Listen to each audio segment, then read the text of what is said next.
आपको DCM भी पढ़ना है, यानी D for documents, C for classification, M for manual.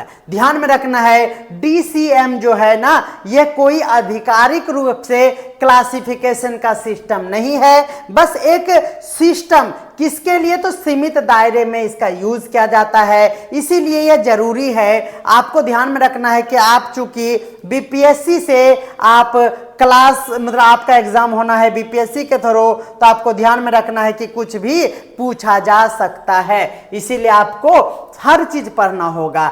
DCM यानी डॉक्यूमेंट्स क्लासिफिकेशन मैनुअल, यह एक प्रशासनिक वर्गीकरण प्रणाली है। ध्यान में रखना है क्या, तो यह एक प्रशासनिक वर्गीकरण प्रणाली है। सबसे पहले तो आपसे क्वेश्चन पूछेगा, निम्न में से कौन सी प्रणाली एक प्रशासनिक और सीमित दायरा में यूज होने वाला है, तो ध्यान में रखना है वह हमारा हो जाएगा DCM, that is documents classification manual. ध्यान में रखना है यह एक प्रशासनिक वर्गीकरण है, that means administrative classification system भी इसको हम कह सकेंगे।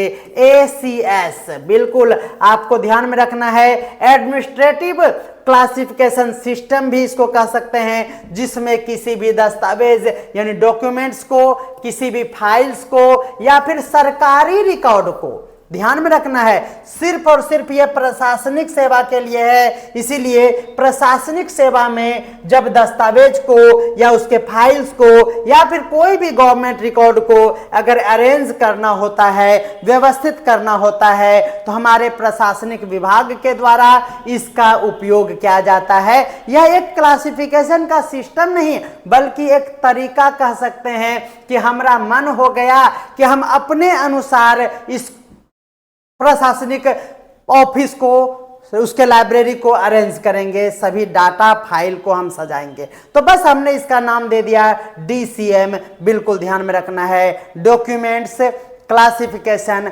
मैनुअल, बिल्कुल ध्यान में रखना है। यह विषय विशेष रूप से भारतीय सरकारी कार्यालयों, मंत्रालयों और फाइल प्रबंधन प्रणाली और कुछ पुस्तकालय या फिर सूचना संस्थानों में इसका उपयोग देखा गया है। देखा क्या गया है, करते ही हैं हम लोग, ध्यान में रखना है। इसका उद्देश्य क्या है, तो सिंपल सी बात है, हम लोग कॉलन के फेरा में ना पड़े, डॉट DCA फलना चिलना जितना भी हमारे पास है उसमें ना पढ़ के हम अपने अनुसार इसको सरकारी दस्तावेज को मानकीकृत कोड प्रणाली के तहत वर्गीकरण करते हैं, ताकि हमें त्वरित और प्रभावी निपटान और पुनर्प्राप्ति को यह सपोर्ट करता है। To classify official documents under standard code system, यही है हमारा DCM। और इससे इफेक्टिव डिस्पोजल और रिट्राइवल यानी कहीं पे रखना और पुनः प्राप्ति के लिए सबसे आसान तरीका ढूंढने के लिए हमारे प्रशासनिक विभाग के द्वारा DCM का यूज किया जाता है। आपको बिल्कुल ध्यान में रखना है, याद रखना है। आपको इसके विकास की अगर हम बात करें तो आपके मन में आ रहा होगा कि इसका विकास किसने किया, तो ध्यान में रखना है इसका कोई विकास नहीं हुआ है, इस सिद्धांत को किसी ने दिया नहीं है, बल्कि बस ऐसे ही एज इट इज चल गया। समझ में आ रहा है ना, बस एक ऐसे ही कोड बना दिए हैं, ठीक है। विकास का उपयोग याद रखना है, डेवलपमेंट एंड यूजेज। DCM को विशेष रूप से भारत सरकार के मंत्रालय और विभागों के लिए विकसित किया गया है, जिसमें फाइलों का इंडेक्सिंग और उसके वर्गीकरण हेतु बहुत सारी सुविधाएं हैं। यह एक मैनुअल ऑफिस प्रोसीजर है, बिल्कुल आपको ध्यान में रखना है। MOP that is manual office procedure, बिल्कुल ध्यान में रखना है।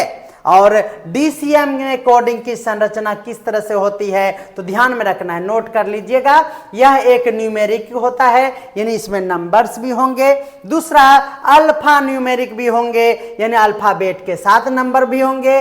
और संक्षिप्त अक्षर दैट इज एब्रीविएशन के रूप में भी यहां पर यूज होगा। जैसे कि सिंपल सा है, A1 कह दिए, वो A से एडमिनिस्ट्रेटिव समझ लेगा। अगर हम E5 कह दिए तो ई फॉर एजुकेशन वो समझ लेंगे। H3 कह दिए तो वो हेल्थ एंड सैनिटेशन से हो गया। अगर F2 कह दिए तो वो फाइनेंस एंड मैटर के बारे में वित्त संबंधी विषयों को बता देगा। ध्यान में रखना है, इसको हम लोग आसानी से 3 भागों में बांटते हैं। महत्वपूर्ण जानकारी नोट कर लीजिएगा, हमारा DCM जो है याद रखना है वो 3 भाग में बटा हुआ है। पहले तो हम लोग किसी के सब्जेक्ट के कैटेगरी को डिवाइड करते हैं, दूसरे नंबर पर उस सब्जेक्ट का उप श्रेणी दैट मीन्स सब कैटेगरी को देखते हैं, और उसके बाद फाइल का क्रमांक दैट इज फाइल नंबर को देखते हैं। सपोज कर लीजिए कि आपके पास F2 4 2023 है, तो ध्यान में रखना है F2 बोले तो वो फाइनेंस से संबंधित है।